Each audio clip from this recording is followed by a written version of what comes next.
वह साबरमती नदी भी कुछ ऐसी हालत में थी, उपेक्षित, मैली, सूखी और बेजान। परंतु गुजरात की प्रतिबद्धता ने आज 2014 में साबरमती का समूचा दृश्य ही पलट दिया है। वो मीलों दूर से नर्मदा का पानी सूखी साबरमती की गोद में लाया। जल के साथ गुजरात को मिला जीवन और साबरमती के तटों पर विकसित हुआ देश का पहला 22 किलोमीटर लंबा रिवर फ्रंट, जिसके कारण आज नदी में बह रहा है निर्मल जल और अहमदाबाद शहर सांस ले रहा है निर्मल पर्यावरण में। एक समय दूषित औद्योगिक जल से मलिन साबरमती को आज प्रदूषण से बचा रहे हैं उसकी दोनों ओर लगे हुए सुएज पाइपलाइंस। पहले जिस उज्जड़ नदी के अंदर धूल का गुब्बार उड़ता था, जहां सर्कस लगता था और क्रिकेट खेला जाता था, आज वही पानी से लबालब भरी साबरमती नदी के तटों पर आज धार्मिक सामाजिक उत्सव मनाए जाते हैं।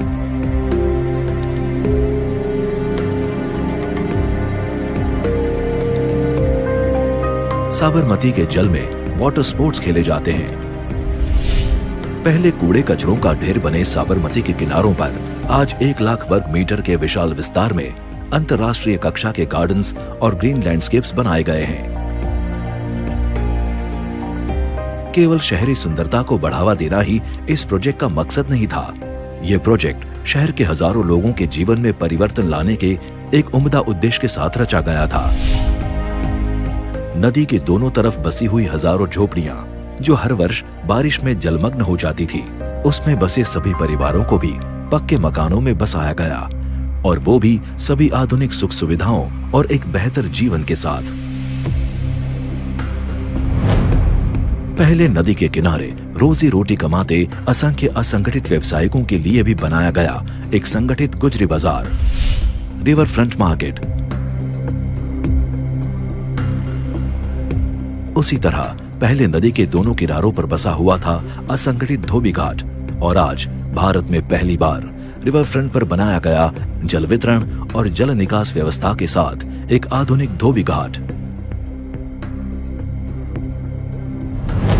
साबरमती रिवर फ्रंट गुजरात का एक आकर्षक प्रवासन मथक बन चुका है, और आने वाले नजदीकी भविष्य में रिवर फ्रंट पर जिप लाइन, एम्फीबियन बस और साबरमती दर्शन के साथ साथ एडवेंचर वाटर स्पोर्ट्स का भी निर्माण होने जा रहा है, जिसने अपनी अदम्य इच्छा शक्ति, अनवरत और अथक प्रयासों से साबरमती को स्वर्ग में बदला है। भारत माता का वही पुत्र आज गंगा मैया के बुलावे पर वाराणसी आया है।